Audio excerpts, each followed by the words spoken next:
Your voice, your opinion, your community. Fact TV, free speech protected.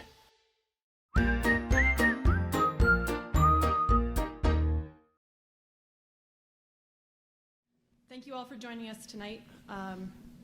My name is Sofia Cunha Vasconcelos. I have the honor of being the chair of the Human Rights Committee for the City of Keene.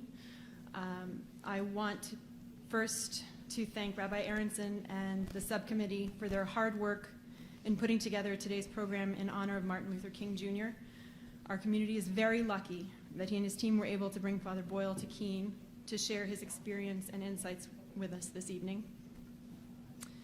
I'd like to take a moment to share with you about the Human Rights Committee of the City of Keene, as we sometimes feel like we're a well-kept secret. We meet the first Monday of the month. Our meetings are open to the public. They happen at the Rec Center. And our powers and duties include to celebrate and honor the significance of the lives of Martin Luther King Jr. and Jonathan Daniels, to promote the principles of social justice, nonviolence, equity, and multiculturalism through education programs, community service, and public events, such as this one. To encourage the elimination of barriers which may exist within the Keene community that discourage a more diverse and inclusive community. To reassure and support underrepresented groups who may feel unwelcome in Keene. To educate the community on the advantages of a more diverse and inclusive community. We welcome your participation in our meetings and in our work. So I hope to see some of you there. Now, though, it is my pleasure to introduce our mayor, Jay Cohen. Jay was only yes, by all means, round of applause.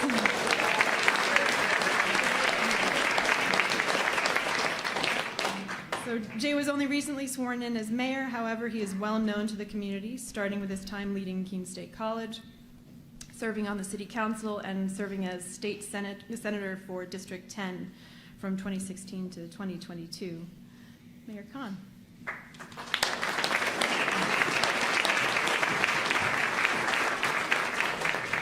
Well, this is the biggest crowd I'm going to speak to in a while. And thank you for making it such. Whether you're from Keene, you're from the surrounding hills and villages around Keene, or from out of state, like some of our neighbors from Vermont. Thank you for joining us for this Martin Luther King Day program. I want to start by thanking the city's Human Rights Committee, Sonia, Rabbi Dan. If there are others in the audience, just raise your hands so that we might recognize you. Thank you for what you're doing.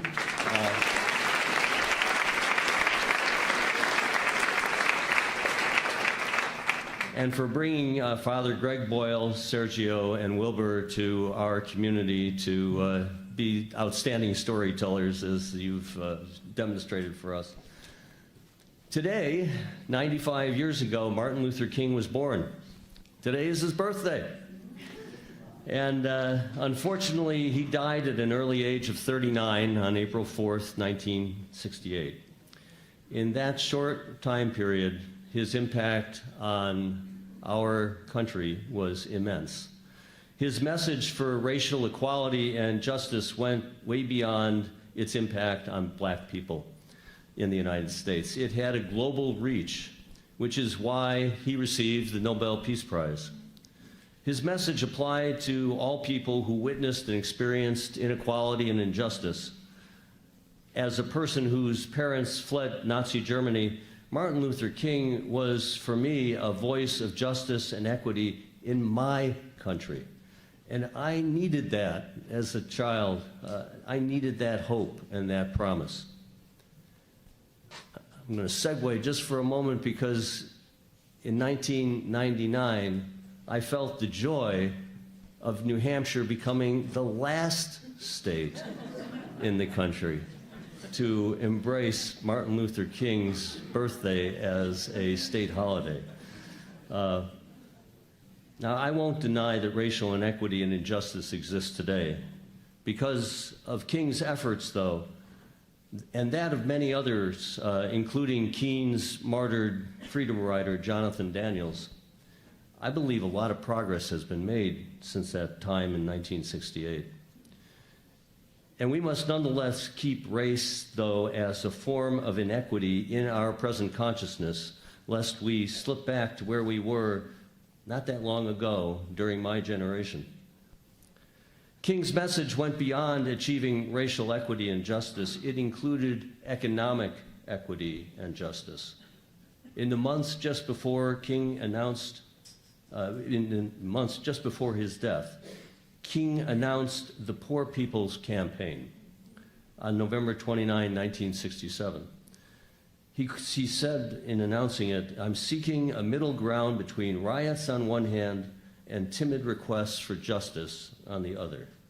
So King planned an initial group of 2,000 poor people to descend on Washington, D.C., people from southern states and northern cities, to meet with government officials to demand jobs and unemployment insurance, a fair minimum wage, and education for poor adults and children designed to improve their self-image and self-esteem.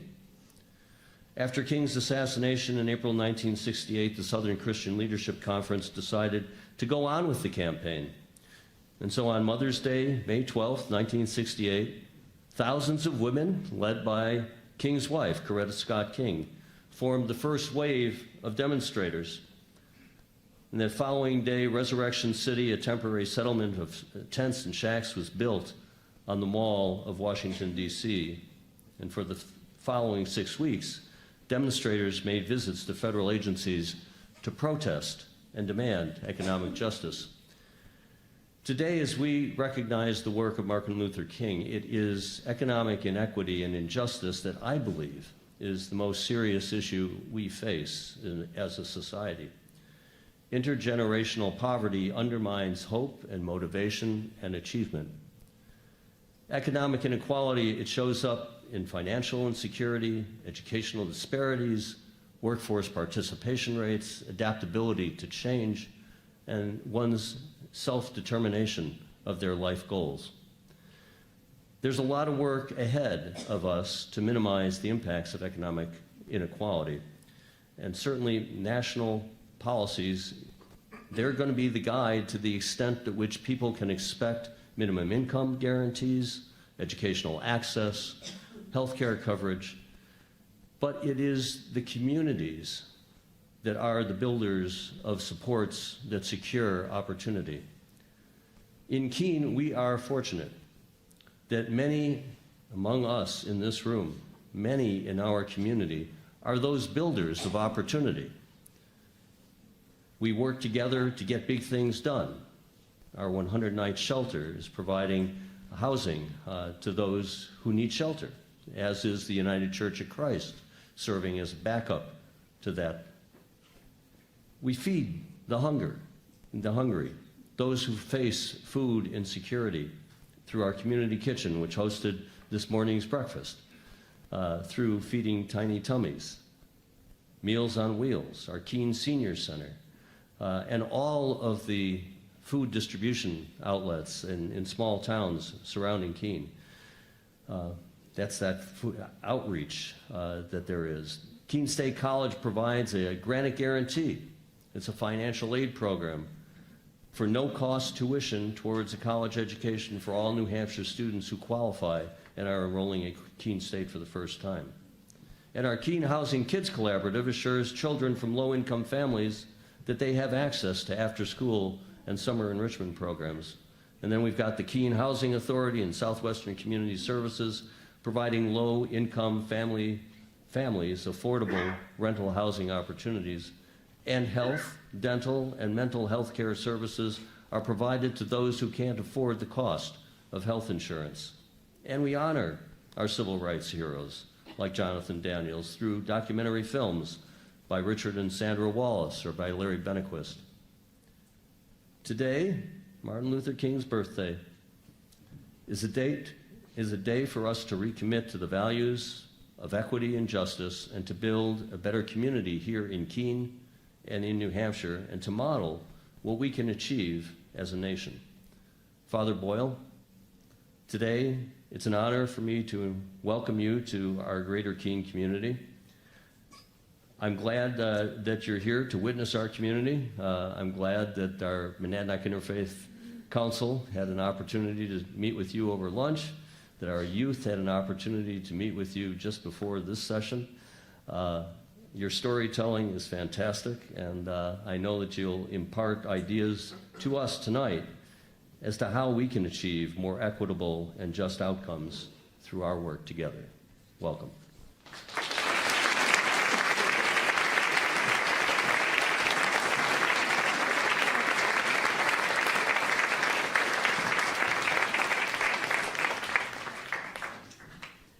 Which of you stole my remarks?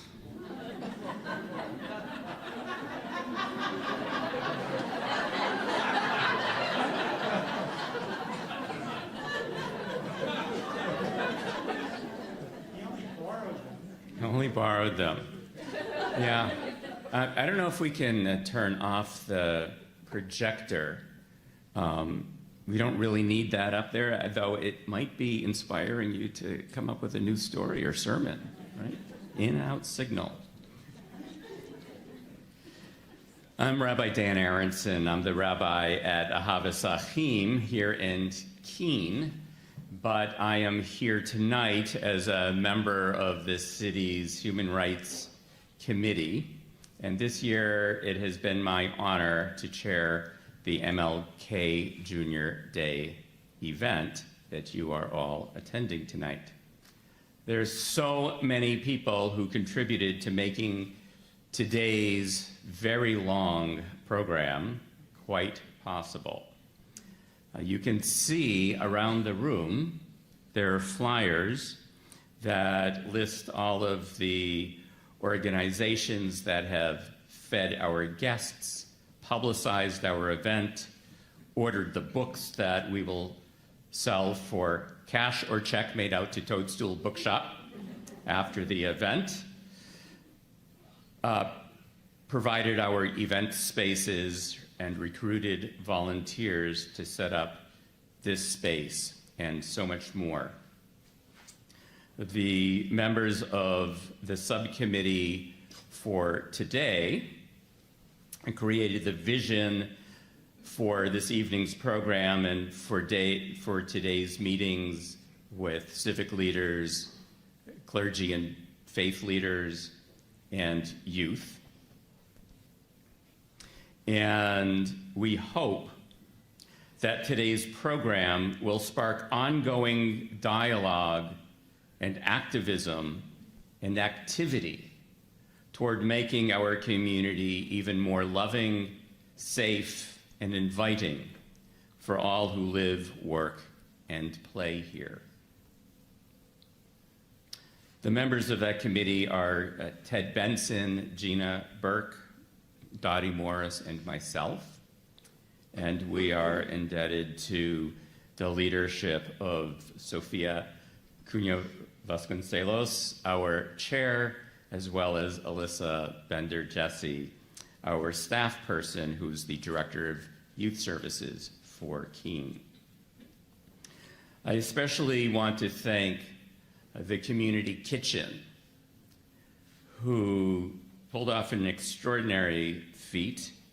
The entire staff came together to feed over 160 people this morning and this afternoon for lunch and for breakfast.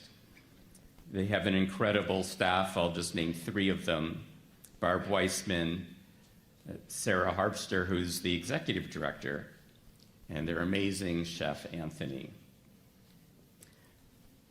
The chair of the guiding council for the Monadnock Interfaith Project is Tom Julius, and has been a great thought partner throughout this process. And finally, a special thank you to Marty Fisk, the director of the Keene Public Library, which is just a gem in the Monadnock region.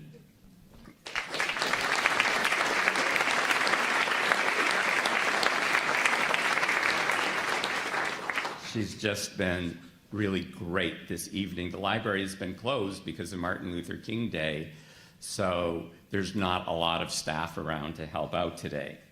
but thank you for having us. This space is fully accessible. It has assistive listening devices. It has elevators. There's no place in this building that you cannot go if you have a disability or are handicapped. And I am pleased that tonight this program is being signed with 2 ASL interpreters as well.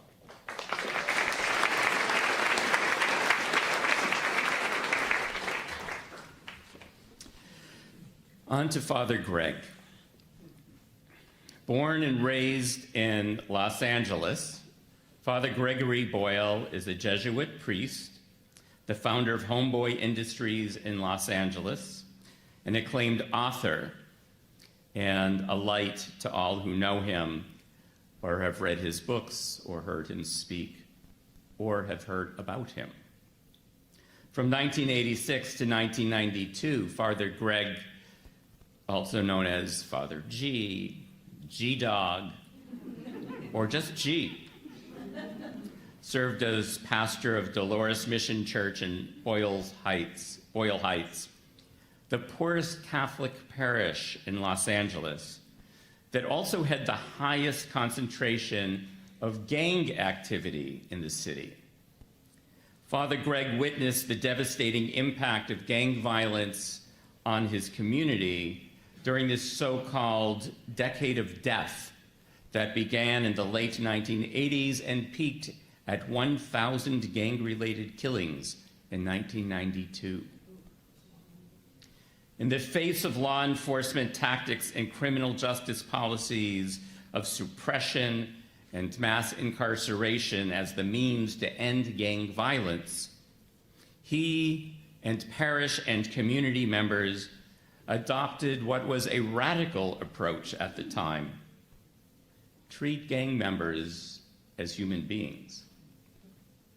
In 1988, they started what would eventually become Homeboy Industries, which employs and trains former gang members in a range of social enterprises, as well as provides critical services to thousands of individuals who walk through its doors every day seeking a better life.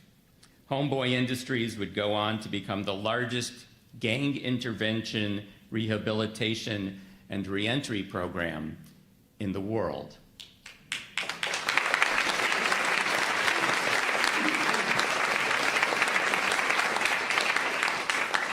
Father Greg is the author of the best-selling books, Tattoos on the Heart, The Power of Boundless Compassion, Barking to the Choir, The Power of Radical Kinship, and The Whole Language, The Power of Extravagant Tenderness. Those are the books that we will be selling after the program and that Father Greg is happy to sign for you. You recently debuted a book, an anthology called Forgive Everyone, Everything, with a great title that has a fabulous backstory that perhaps you'll tell us about.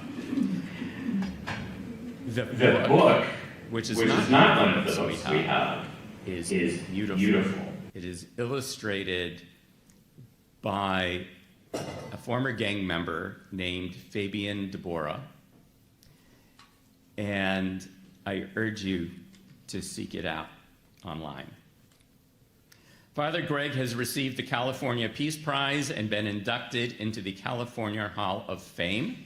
In 2014, President Obama named Father Boyle a champion of change. He received the University of Notre Dame's 2017 Laetare Medal, the oldest honor given to American Catholics. And in 2020, Homeboy Industries received the Hilton Humanitarian Prize, validating 32 years of Father Greg Boyle's vision and work by the organization for over 3 decades. I want to point out that Father Greg and Sergio and Wilbur are here at the courtesy of Homeboy Industries. They have not asked for a dime from any of us. And we have posted around the room QR codes so that we can support their work and show our gratitude for their visit to Keene today. So please do take the time to use those QR codes or simply Google Homeboy Industries and find their donation page. Father Greg is wholeheartedly dedicated to the building of the beloved community championed by the Reverend Dr. Martin Luther King. Both MLK Jr. and Father Greg share a vision of a global community free of poverty, racism, and militarism. Since I met Father Greg in 1993, I've been both inspired by and challenged by his example of fearless love, tenderness, and ability to forgive everyone everything.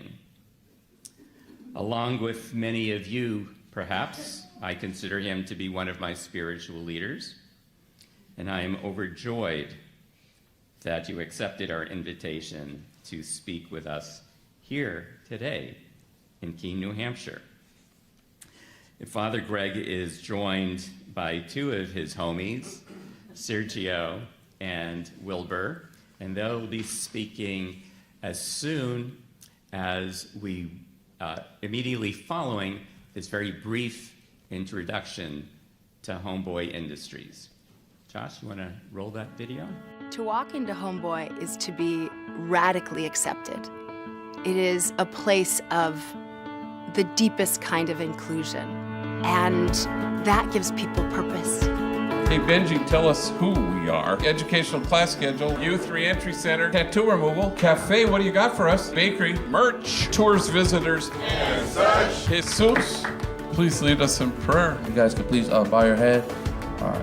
I want to pray for Homeboy Industries. I want to pray for everybody out there. When I first came to Homeboy, I didn't really know what to expect. When I walked in, it was so much love given to me to where it was like, oh, I can relax. After all that time in prison, you know, there's a lot of anxiety. As soon as I walked through those doors and Father Greg hugged me, I just felt like I was home.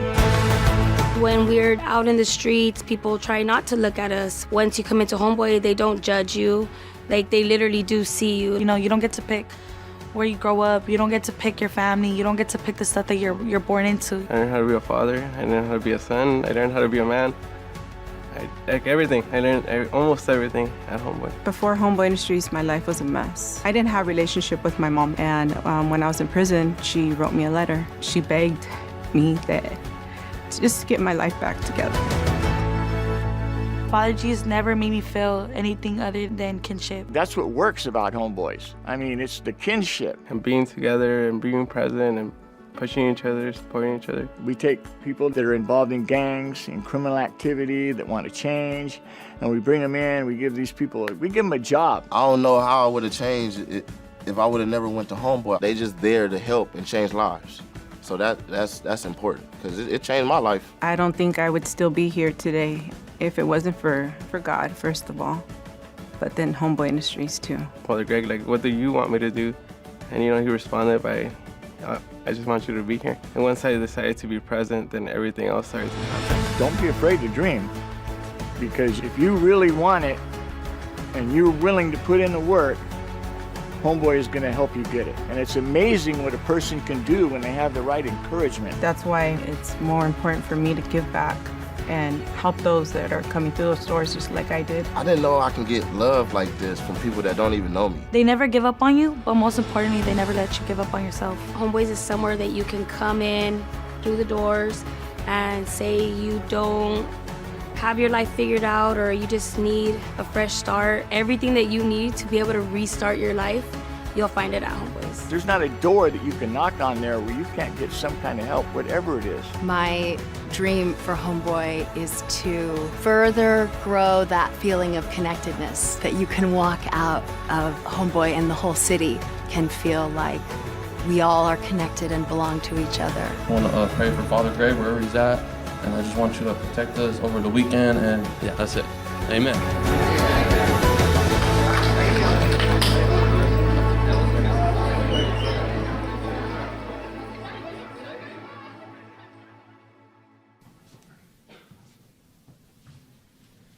Want to introduce my friend Wilbur and Sergio.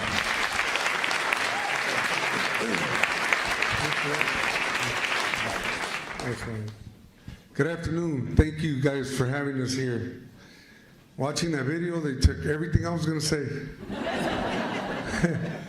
No, thank you guys again for having us. Just a little bit about myself, how I came to Homeboys. I was a child that lived in an abusive, my father was very abusive, like always, you know, he wouldn't do the whole smack around, he'd do the whole fist around, you know, 5, 6 years old, you know, talking back, he'd get a little buzz and do the neck hold and all that. So one thing led to another, you know, I chose the streets, found love out there in the streets, right? So joined the gang and, you know, gangs, streets, selling drugs, women, doing drugs. Met Father Greg. That was the best thing that ever happened to me, right? And I still remember going to his office, he would ask me, so are you a gang member? I would lie to him and say, no, I'm not. Got all these tattoos, but no, I'm not. You know, just, so what would you say if somebody would hit you up? I'd be like, I can't lie to him no more. He's telling me where I'm from. And, but the love that he gave us was so beautiful. You know, walking into that office was like walking into like the clouds, just like, oh, relief. You know, even though there was enemies there from other neighborhoods, it's just like beautiful just to walk in there, you know. And as my life goes on, I get shot, you know, got shot one time, didn't learn. Who do I wake up to? G-Dog. Go back to the streets, get shot again. Now I get shot 5 times, I'm in a coma. Wake up, who's next to me? That guy right there. And very thankful, you know, places like this opens up for people that think that ain't got no hope, you know. You walk in, they offer you a job. They offer you good things, and you're blessed. You know, you're blessed. You thank God for living, you know. Before I would say, I don't care if they kill me. I don't got no purpose in life, you know. But being around them, like going to Homeboys, just brought a different, it was like me being a kid again, like, oh, I'm happy, you know, to be alive. I'm good, you know. And just very thankful for Homeboy industry. A lot of, my personal opinion, every city should have a Homeboy industry. Every state, you know. Too bad we can't make double ups of Father Greg, you know. Make little clones and put them here, put them there, you know. But you know, last year I was diagnosed with stage 4 brain cancer, and I called him. I remember calling him, say, "Hey, G, I got stage 4 brain cancer," and I remember him telling me, "You know what?" And I was like, in my mind, I remember telling Sergio, like, that's it. This is it. This is the end of Wilbur's story. I went through up and down, and I remember Father Greg said, "Hey, what are you sad about? You got to fight. You're a fighter. You know, you've been through all this struggle, you know." And since he went through all that, he said, you know, come on. Get on the grind, get on the grind. And that's what stood in my head. I said, wait a minute. You know, not a tear, nothing shed. Just, come on, let's go. What are you waiting? You're a strong guy. Get on this, you know. And I'm just thankful. And I believe, you know, doors open for everybody when you got places like this. As you guys seen in the video, everybody there been through a struggle. But now they're making, before they were shooting guns, now they're shooting tortillas up in the air, right? Right? So it's a good thing, right? Instead of shooting guns, they're tattoo removals, bakery, printing, all this nice stuff. And you know, once again, thank you Father Greg, Homeboy Industry, and thank you guys for having us here. Thank you.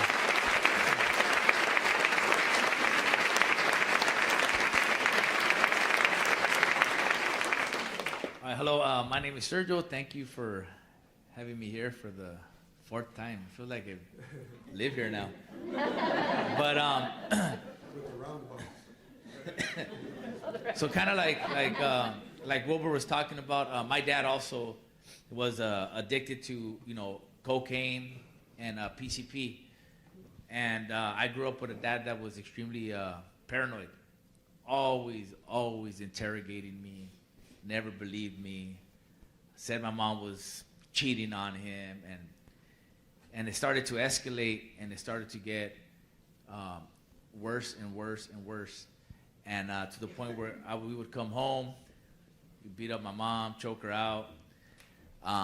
And when he couldn't find her, he would call me and be like, look, I know where your mom's at. I see her. I'm going to kill her. I'm going to kill you. I'm going to kill myself. So I went through that from the age of 5 to about 12 years old. And my mom would rock me to sleep when I was real young. And she would always hold me in her arms and tell me that she was sorry that I had to go through what I had to go through. But she never allowed me to hate my dad either, so I love her for that. She always told me that's not who my dad really was. So that helped me never hate my dad. My dad now is my best friend. But anyway, so, I went through that. I went to about 14 schools before I hit about 8th grade. Not because I was a bad student, because we were moving from my dad. He would always find us, no restraining order, no police officer would stop this man. And to the point where I was living right next door to him for about 1.5 years. And it got worse and worse to the point where, I thought I was going to die. My dad ended up going to jail. I ended up eventually becoming numb. That's kind of what happens. And I ended up joining a gang. And our gang, which we're from the same place, was located in front of Homeboy Industries. And, all my homies would be like, hey, go with G. Father Greg, he's gonna look out for you. He's gonna help you out. And at that time, I didn't trust nobody. I didn't want to allow anybody in my life. But something kept, as a runaway, I would, I've shared this already, but it's always funny for me. But as a runaway, I would see Father Greg because he lived up the street from where we kicked back at, and every day he would walk to work. Every day about 7 a.m. he's already walking. As the sun was coming up, you'd see him walking. And at that time, he was already losing his hair. And I'm not lying, the sun would reflect so glorious. And it was like I seen an angel every time. I was like, man. So, I gave it a shot, I went in there, and I was able to locate, I always tell people I was able to locate the heartbeat of God inside Homeboy Industries. And in a way, I was forced to sort of understand my pain, what it was, what it is. It's not my fault. And because of Homeboy Industries, I now use that pain as a place of strength. I no longer inflict pain to other people as I was doing because I didn't really understand the pain that I was going through. And now I use it for stuff that's like serving and loving, and I operate that way. I'm not perfect, but I literally try to love all damn day as best as I can. And I guess the rest is sort of history. I was addicted to methamphetamines for about 11 years, me and my wife. We got 15 years sober. January 27th will be 15 years.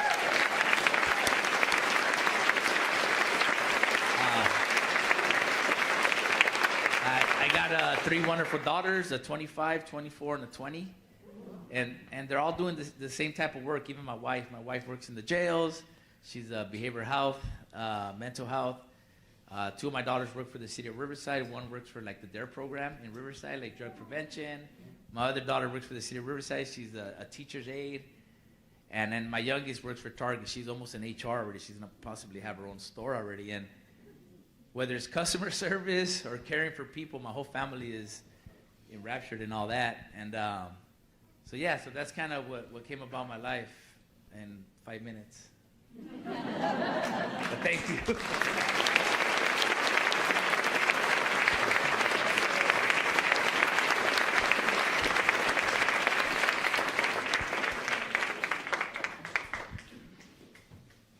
Thank you very much.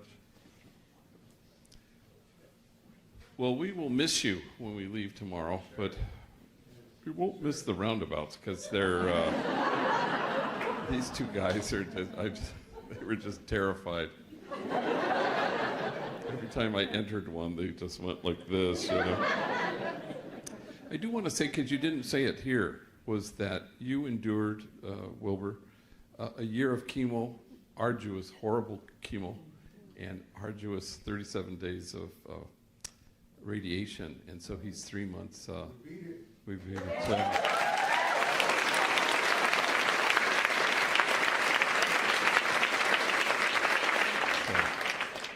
So you didn't mention it this time. I wanted people to know that. So this was kind of a road trip for us to celebrate his health and our friendship.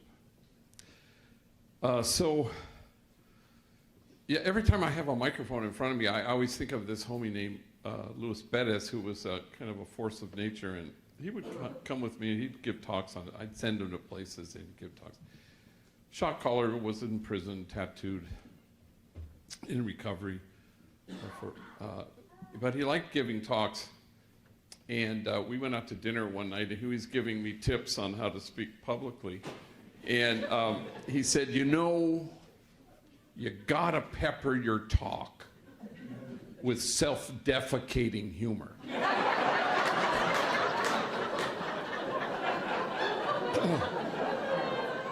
I said, yeah, no shit. That's, man, that is some good advice.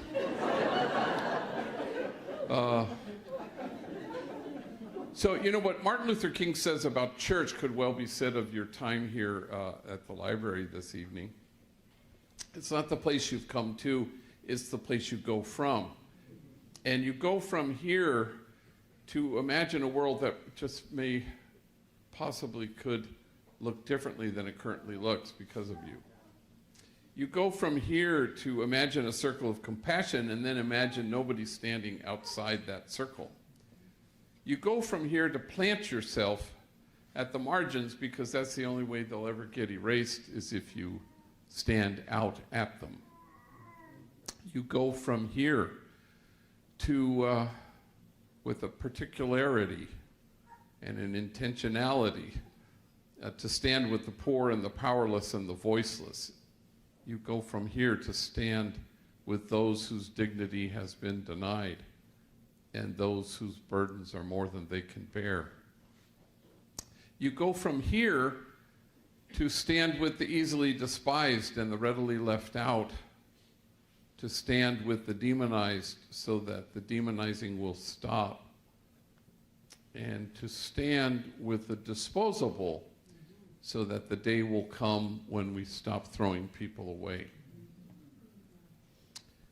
And I suspect in it all, our goal is to create a community of kinship such that God might recognize it. A beloved community, as Martin Luther King spoke so eloquently. A community of cherished belonging. And if kinship happened to be our goal, I suspect we would no longer be promoting justice, we'd be celebrating it.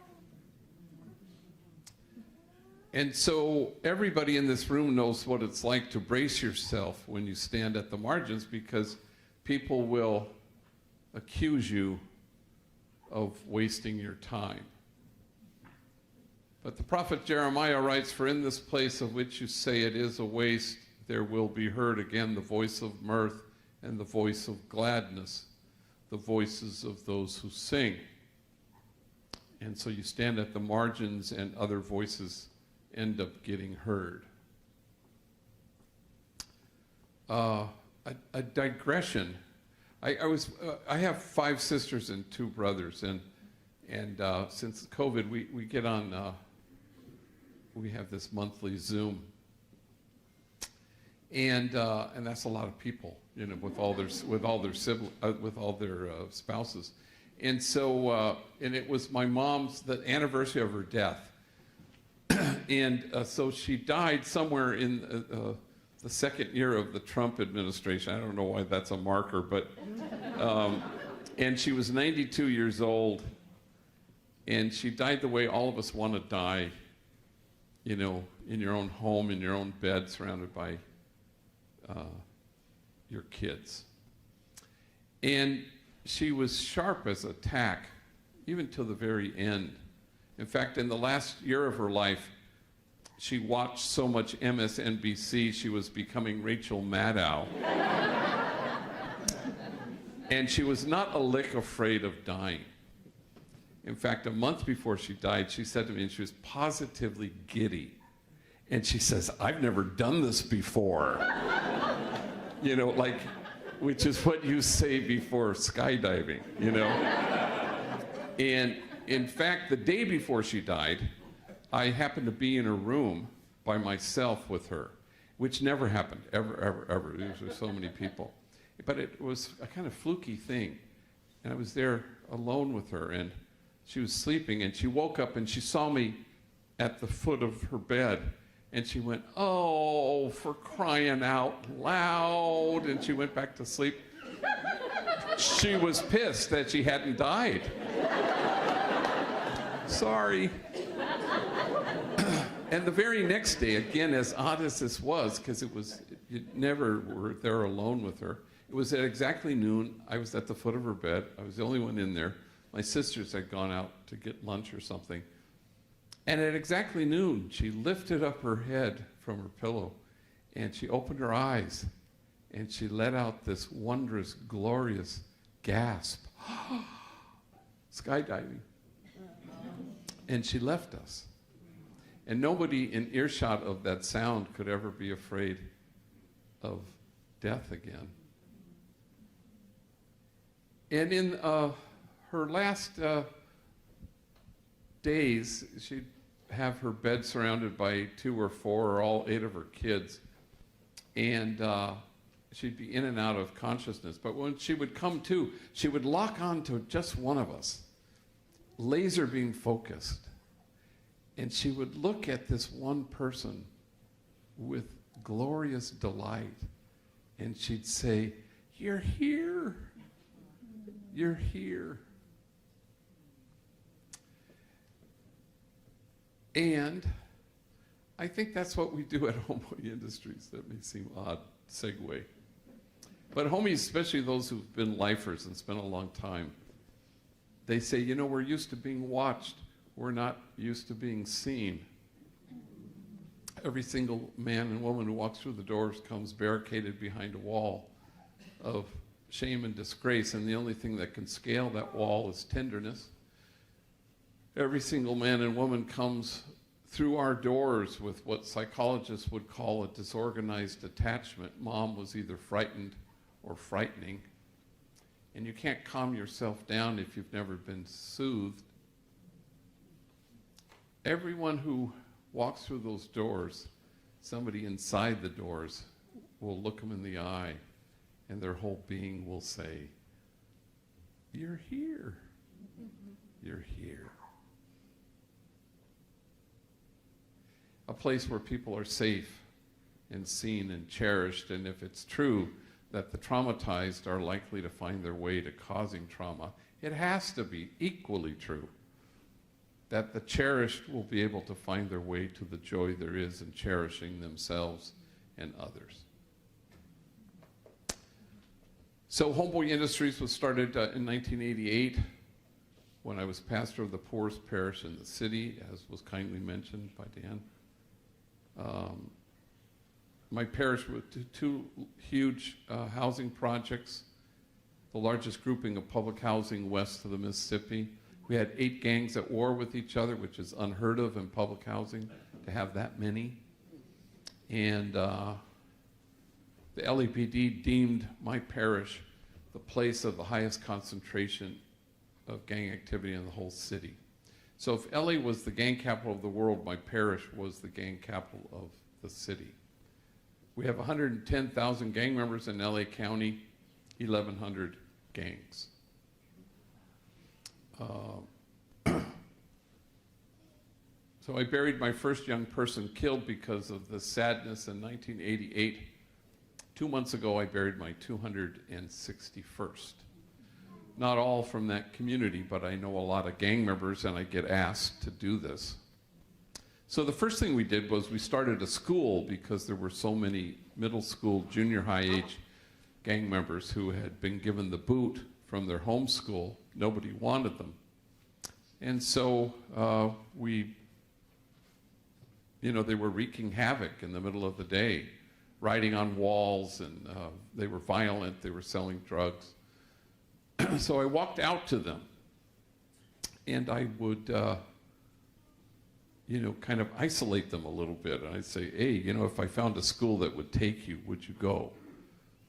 And to my surprise, every single one said, yeah, I would. And then I couldn't find a school that would take them, so I kind of forced my hand. So across the street from the church is our elementary school, Dolores Mission Parochial School. And the first 2 floors were, grades K to 8 of this huge concrete building. And the entire 3rd floor was the convent. So one evening, I gathered all the nuns in the living room, and I sat them down, and I said, hey, would you guys mind, moving out, and and we could turn the convent into a school for gang members. And they kind of looked at each other, and they went, sure. That was the entirety of their discernment process. And then we were off and running. Gang members came in large numbers to our school. Were you guys ever in our school? A little bit, yeah. Yeah, people did it for a little bit because it was we had 3 fights a day, and it was an intense thing. But gang members came from all 8 gangs, and we'd have big brawls. I mean, it was just intense. And I can remember I had a principal who lasted exactly 1 day. I called him the next day to say, hey, where are you? But he had changed his number. He had apparently checked into a witness protection program. But say what you will, they showed up, And then in no time they said, if only we had jobs. And so myself and the women in the parish, so the parish was mainly women with children. That was the profile. And then myself and the women, we marched around the factories that surrounded the housing projects, trying to find felony-friendly employers, and that wasn't so forthcoming. So we started things. Maintenance crew, a landscaping crew, a crew to paint out graffiti, a crew to build our child care center on the church property. And then in 1992, those of you old enough to remember those years, when the 4 police officers were acquitted in the beating of Rodney King, every pocket of poverty in Los Angeles just ignited, except the poorest pocket, my parish. And so the LA Times came over and they said, how come this place didn't explode? Because it was most likely to do so. I said, well, I don't know. Maybe part of it is because we had 60 strategically hired rival gang members who had a reason to get up in the morning and a reason not to gangbang the night before, and more to the point of your question, a reason not to torch their own community. So the next day, the article appeared in the LA Times. The following day, I'm summoned to the Beverly Hills office of a movie producer named Ray Stark, who happened to have $500 million. And he asked me, how should I spend my money? As I look back on it now, I can see that I woefully undershot my request. I was young, I had hair, but I said, well, there's an abandoned bakery across the street from the school. You could buy it. There are ovens, they don't work, but you could fix them. I don't know, we could put hairnets on rival enemy gang members, and they could bake bread, and we could call it Homeboy Bakery. That was the extent of my business plan. And he said sure, so we were off and running. A month later, we started Homeboy Tortillas in the Grand Central Market. And once we had plural, we changed our name from what you guys remember it to be, which was Jobs for Our Future. We changed it to Homeboy Industries as if, you know, there was any industry involved in this. And not everything worked. You know, I'll be the first to admit it. Homeboy Plumbing really was not hugely successful. Who knew? People didn't want gang members in their homes. I mean, I did not see that coming. But as was mentioned kindly in the introduction, we never set out to do anything, but we evolved. We backed our way into becoming now the largest gang intervention rehab reentry program on our planet. So 10,000 folks a year walk through our doors trying to reimagine their lives. And we have 13 social enterprises. We have free tattoo removal. We have therapy, counseling, job developers. So once you finish your 18 months with us, you have employment services people who will try to make the transition seamless from working at Homeboy to working outside Homeboy. But above all, people walk through those doors and people look them in the eye when they come in and they say, "You're here, you're here." Every gang member I've ever known is trying to grapple with all these messages of shame and disgrace.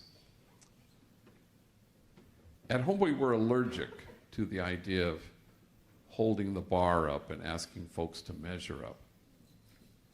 Instead, we hold the mirror up and we tell people the truth. We say, "You're exactly what God had in mind when God made you." And then you watch people become that truth. You watch them inhabit that truth.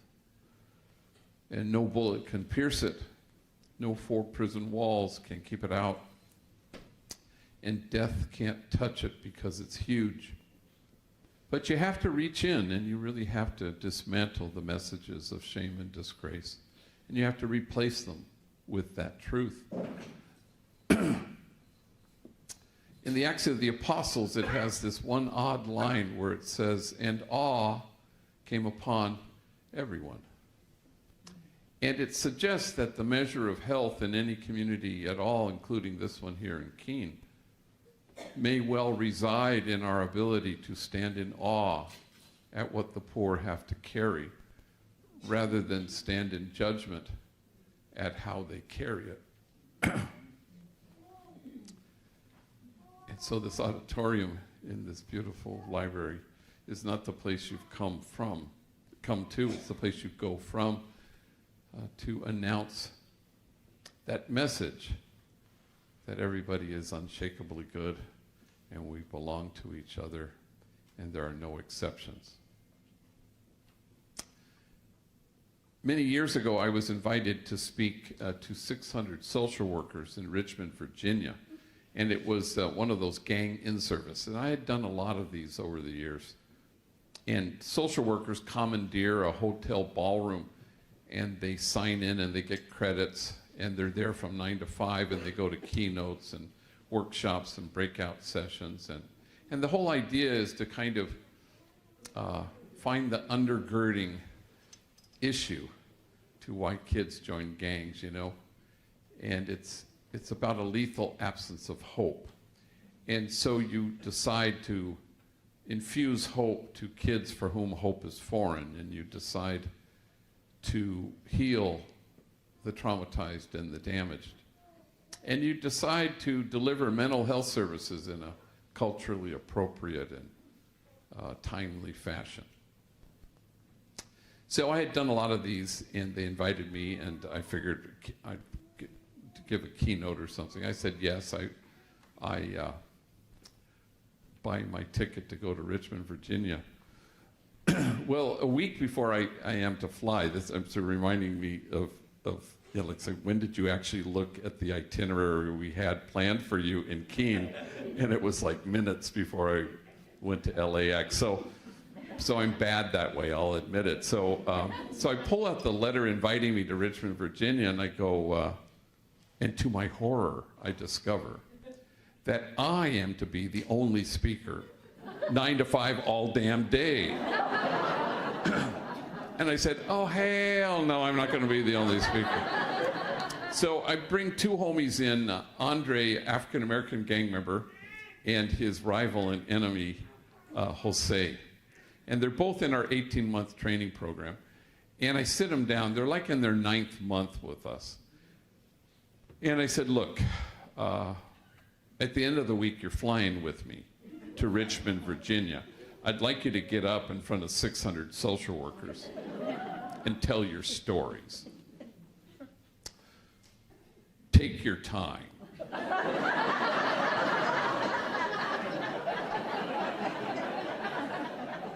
Because we got a long-ass day to fill. Well, I had never heard their stories before, and Jose got up first. And he was like 25 years old at the time. Shot caller, been to prison, tattooed. At that juncture, he had become a very valued member. I mean, in our team during his 18 months, he was part of our substance use disorder team. And so he was a man solid in his own recovery, and now he was helping younger homies and homegirls with their addiction issues. And so not only had he been a prisoner and gang member and shot caller, he also had a long stretch as a homeless man, even longer stretch as a heroin addict. So he gets up in front of 600 social workers and he says, I guess you could say my mom and me, we didn't get along so good. I think I was 6 when she looked at me and she said, why don't you just kill yourself? You're such a burden to me. Well, 600 social workers audibly gasped. And then he says, it sounds way worser in Spanish. And they went from gasp to laugh, or we got whiplash. And then he continued, I think I was 9 when my mom drove me down to the deepest part of Baja California.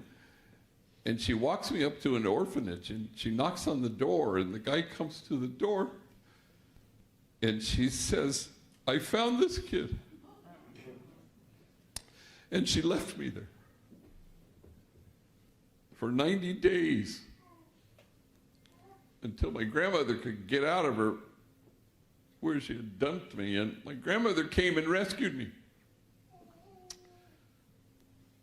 My mom beat me every single day of my elementary school years with things you could imagine and a lot of things you couldn't. Every day, my back was bloodied and scarred. In fact, I had to wear 3 t-shirts to school each day. First t-shirt, because the blood would seep through, and second t-shirt, you could still see it. Finally, the third t-shirt, you couldn't see any blood. Kids at school, they'd make fun of me. Hey, fool, it's 100 degrees. Why are you wearing 3 t-shirts? Then he stopped speaking, so overwhelmed with emotion. And he seemed to be staring at a piece of his story that only he could see.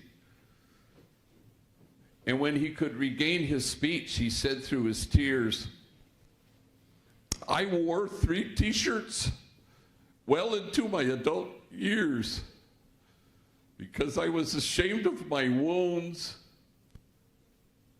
I didn't want anybody to see them. But now I welcome my wounds. I run my fingers over my scars. My wounds are my friends. After all, How can I help heal the wounded if I don't welcome my own wounds?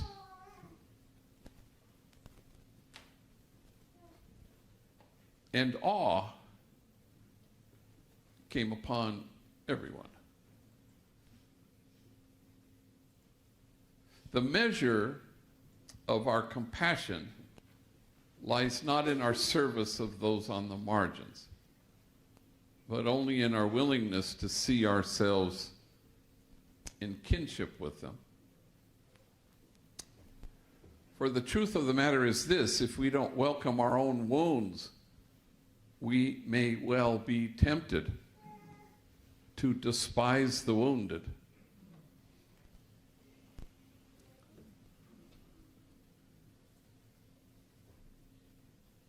You're here. It's all people are longing for, is to be seen. Tell one more story, and then I'm going to invite these two guys up here.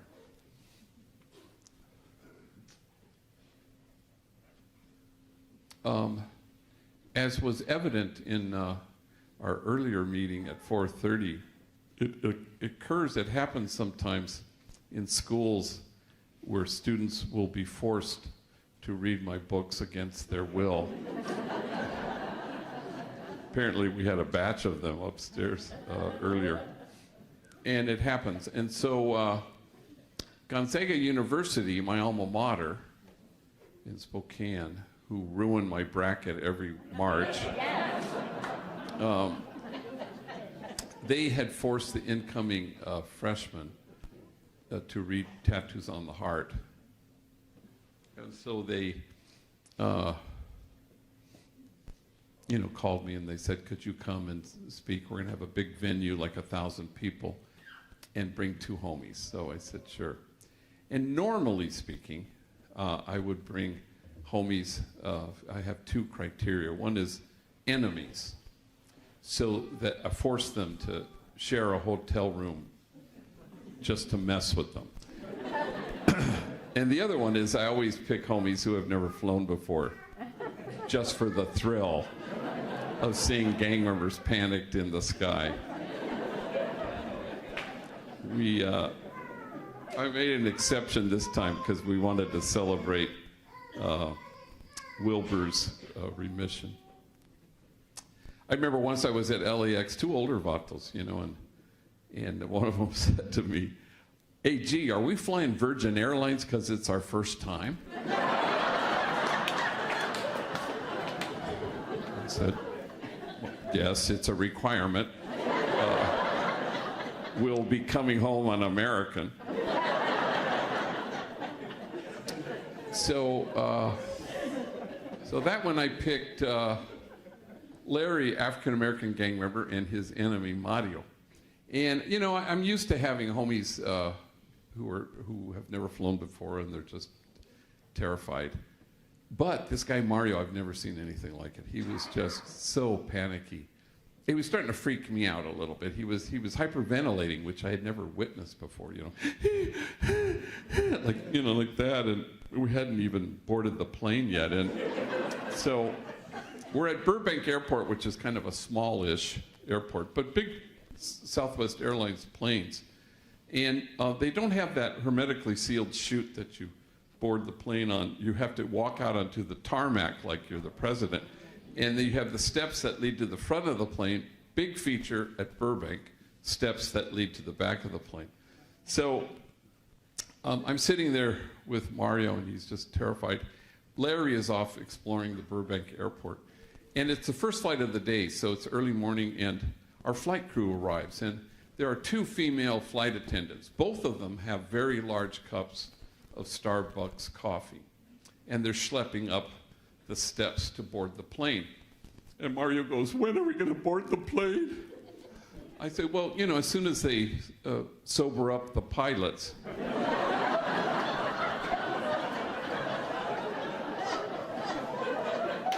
There they go now. Perhaps I shouldn't have said that. So I should tell you that in our 36-year history, and you both know Mario, so you know this is true, that he's the most tattooed individual who's ever worked there. So he's all sleeved out to his fingertips, neck blackened with the name of his gang, head shaved, covered in tattoos, forehead, cheeks, chin, eyelids that say the end, so that, you know, when he's lying in his coffin, apparently, there will be no doubt for anybody, I guess. And so I thought, well, let me walk him through the airport. So I'm walking him through the airport, and people are, oh my God. And mothers are clutching kids a little more closely. And I'm going, wow, isn't that interesting? Because if you were to go to Homeboy tomorrow and walk up to anybody who works there, of our 500 employees, and you say, who's the kindest, most gentle soul who works here? After a beat, they'd say Mario. Yeah, Mario. Mario is proof that only the soul that ventilates the world with tenderness has any chance of changing the world. Mario is proof that kindness is the only non-delusional response to everything. Mario is proof that sometimes your entire being can say with breathless delight, you're here. You're here. So we get to Gonzaga, and there's a big talk Tuesday night. What they don't tell you is that they'd like you to speak to 95 classes earlier in the day, you know. So I tell them, I said, look, I'm going to sit in the back of the classroom. You get up there and tell your stories. You can practice. And they did a good job. Mario in particular was quite terrified, but there were stories of terror and torture and violence and abuse of every imaginable kind. And honest to God, if their stories had been flames, you'd have to keep your distance, otherwise you'd get scorched. I would not have survived a single day of either of their childhoods. So, just like here, big 1,000-room people, the homies got up and spoke. And just like soon from now, they'd come up and help. So, no, not yet. I have to finish the story first. So, so they got up and told their stories, and then they sat down. And then I did my thing, and then I invited them up. So they're on either side of me, and 1,000 people, you know, and said, yes, yes, ma'am. And a woman stands and she says, yeah, I got a question. The question's for Mario. And well, Mario steps up to the microphone. He's a tall, skinny drink of water. He's clutching the microphone, terrified. Yes. She said, well, Mario, you say you're a father, and you have a son and a daughter who are about to enter their teenage years. What wisdom do you impart to them? You know, what advice do you give them? And Mario closes his eyes, and he's starting to tremble, and he's getting a friggin' hernia trying to come up with whatever the hell he's going to say. And when suddenly he blurts out, As soon as he says that, he rushes back to his microphone-clutching, closed-eyed refuge. And now he's really trembling, and now I know he's losing his battle with tears, but he wants to get the whole sentence out. I just don't want my kids to turn out to be like me. And there's silence until the woman who asked the question stands, and now it's her turn to cry. Why wouldn't you want your kids to turn out to be like you? You are loving, you are kind, you are gentle, you are wise. I hope your kids turn out to be like you.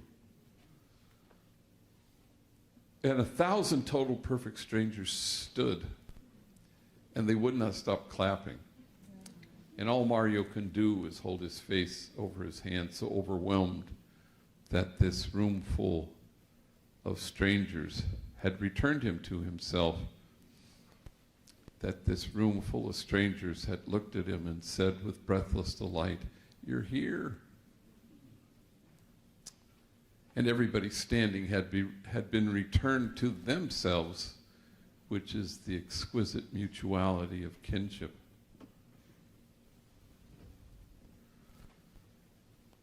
And don't think for a second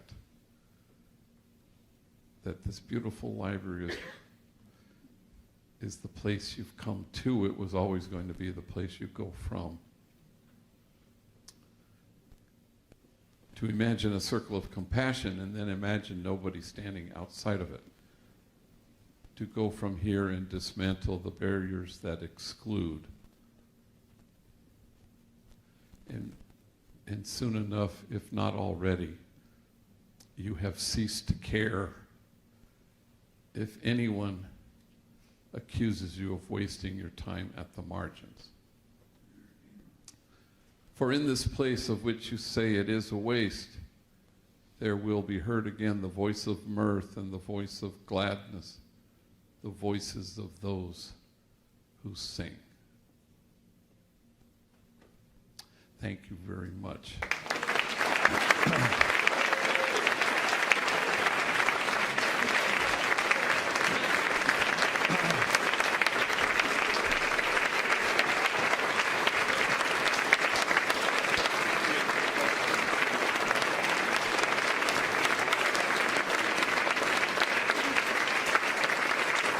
Thank you very much. So we have exactly 10 minutes left. We're going to ignore the microphone here, and it's a very small room. And so you just go like this, I go like that. I'll repeat the question, and the hard ones I'll hand to these guys. Anything at all? You probably knew we were going to do this. Yes, sir. What works to get people off drugs? What works to get people off drugs?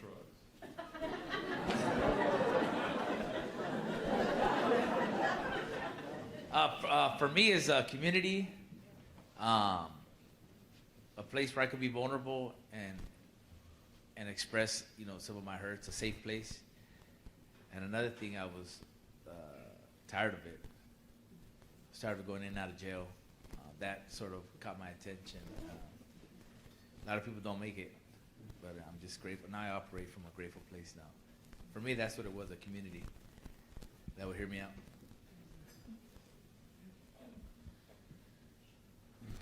As for me, I got tired of it as well, because I was going in circles in life. Get out of prison, do drugs, party with women, and then do crime, and then go back to prison. So just going in circles, I got tired of it. I said, you know what? There's got to be another way in life. So I started going straight. I said, you know what? About to have my first child. I got to do good, I got to do good. I don't want my kids out there in the street, doing drugs, doing gang violence, robbing, stealing, everything I did. And depends who you hang around with as well, You find good people to do good things, and then you bring the ones that are on drugs. You say, you know what, come on, man. Let's get up, let's go do something positive today. And then it's called baby steps. We call it baby steps, And that's how I got rid of the addiction. And my thing is now I help people out. Whenever I see somebody that's on an addiction, I pull them over and I tell them my quick little story of everything I've been through, what I told you guys, being shot, stage 4 brain cancer. They're like, whoa. And I'm like, man, there's hope. There's hope, Just got to just stop going in circles in life. I got a little brother, he's the same way. He goes in circles. He gets out, falls in love with this woman, and they're both doing drugs. Then they do crime, then he goes back to jail. He goes in circles. I tell him, look, never thought of, instead of going and roundabouts, you go straight. Jump on the freeway and go straight. If you go on the roundabouts, you end up in the same place, right? We did that earlier. We went on the roundabout and we said, oh, we're in the same place again. We actually did do that twice today. Okay, I'm going at it again. I don't know how to get in there. But I also want to say something about recovery, because gang recovery, it's the same thing. So you in recovery, they say it takes what it takes. For gang recovery, it's, it can be the birth of a son, the death of a friend, a long stretch in prison. But no amount of me wanting Sergio to get clean would ever have been the same as Sergio wanting to get clean. So this is why we don't recruit at Homeboy. We don't go out on the highways and the byways. Everybody knows where we are. Everybody knows what we do. When you're ready, walk through those doors, and then everything will change. I wish we could accelerate these kinds of things, but I think, as Sergio said, a community that's tender and then exposure to it is the only acceleration that I'm aware of. But thank you for that question. Yes, ma'am. I'm curious about the role that work plays, because I'm so captivated by this idea that making something positive is an important part of what you find when you walk through those doors. So I'm curious, did you work in the bakery? All those 13 social enterprises, how do they play into this, and why is Homeboy Industries in a particular way? So, I was 15. I don't even think we needed a work permit at that time, huh? He would just put us in there. But you evolve. I would answer phones, sweep the streets. You clean the windows. It's sort of like a work therapy. So everything's therapeutic there, and then you sort of evolve and you shift into, printing T-shirts and watching them come down the conveyor as they dry, learn how to fold them, and then you just do different things. You can continue doing it, or else they'll help you go what we call Plan B. Well, not that kind of Plan B, but the Plan B is to go the place before you get to the place, right? So that's sort of what it is, but it's up to you to want it. And while you're going there, people are cheering you on. They're your greatest supporter.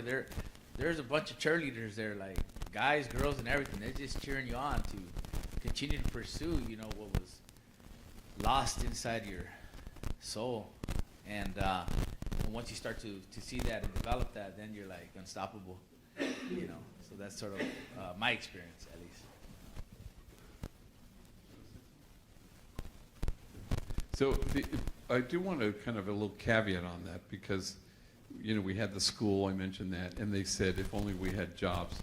And then we started a program which was called Jobs for a Future. So it was job-centric. In fact, our T-shirt said, nothing stuffs a bullet like a job. And then 15 years in, we totally changed who we were, because we realized that we would be finding jobs and even careers for gang members. And then, this guy's lady left him, and it was a total monkey wrench thrown into his life. And then, what are you pointing at? And then he's now doing 125 years to life at Folsom. So we said, that's not what we should be doing. It's about healing. So we moved from job-centric to healing-centered. And that's made all the difference. And we just feel like it's completely right. That it's not like people they're not trained enough, know enough, smart enough. No, they need to be healed. Healing has to happen. I've never transformed a life. I've never healed anybody, but I know that healing happens there. I know that it does. And Richard Rohr says, if you don't transform your pain, you'll just keep transmitting it. And so then people are resilient and they become sturdy. And then they leave us after 18 months and after an essential foundational healing. And now the world's going to throw at them what it will, but they won't be toppled by it. That's the big difference. So we changed about over 15 years, more than that, 20 years ago. And we haven't looked back. We think that this is kind of the secret sauce. Yeah. How about one more?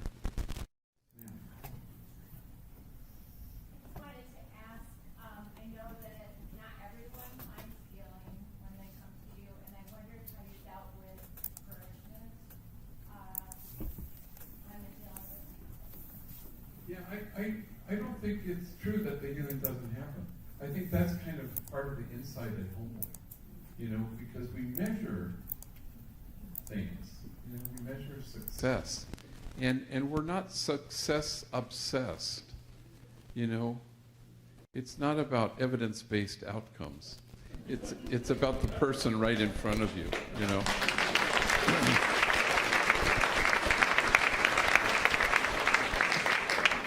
What does it tell us that every time I diss evidence-based outcomes, you always get applause? I mean, it actually is very interesting. Always. There's no exceptions. As soon as you say, we're not about evidence-based outcomes. You know, the hurrahs start. But that's interesting, I think, because I think people are frustrated. Because you have to measure. And so, but we kind of believe in dosing. We don't believe that there's any such thing as failure. So if somebody leaves us and goes back to prison or relapses, well, they got a dose, they'll be back, and then they get another dose. And then everybody's dosing. You know, seriously, it's like the security guys. Miguel Lugo is out there in front, and, you know, it's sidewalk therapy, you know, and everybody gives hugs there, but he gives hugs that look like this. You know, and then he goes, yeah, you know, and he's big, huge Native American. And he says, you know, why don't you just give that to me right here, put it right in my pocket. Then you go in, you come back out, and I'll give it back to you. But you don't want to bring that into the, you know, into the office. So dose, kindness is the greatest strength there is. And so everybody's engaged in it. I'm sure you know this you find this at God's Pantry, that it works. And even if, you know, we're not called to be successful, as Mother Teresa says, we're called to be faithful. So if you're faithful to this, knowing that loving is your true self, and that loving never stops loving, and once you know that loving is your home, you'll never be homesick. And so that's all you do. You're faithful to that. And there's a dose, and there's a dose, and oop, he went back to jail. He'll be back. Then you give him another dose, and now they run the place. 70% of our senior staff, 180 senior staff, have come through the program like these guys. Anyway, thank you all very much.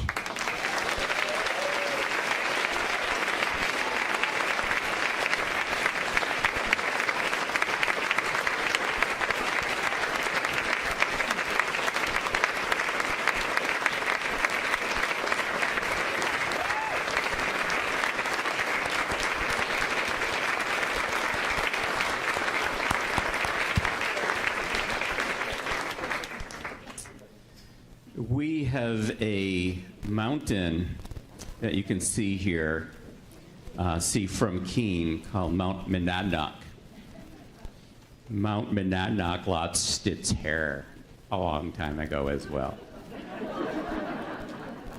And it is every bit as gleaming and beautiful as you are, Father Greg. The Greater Monadnock Collaborative, formerly known as the Chamber of Commerce, has given us, it's hard to present a t-shirt to people who like make t-shirts for a living. Yeah. Oh, this piece of crap. Well. Anyway, Within thriving distance is our motto. So I hope you will take a little bit of Keene with you back to LA. Keene. No. Monadnock. Yeah, well, it's easier than the Rotaries, so.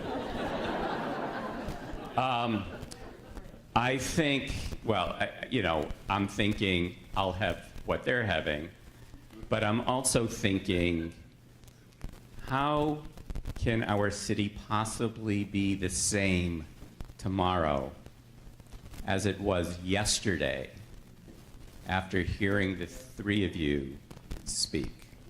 I think it's been incredibly transformative. Thank you so much.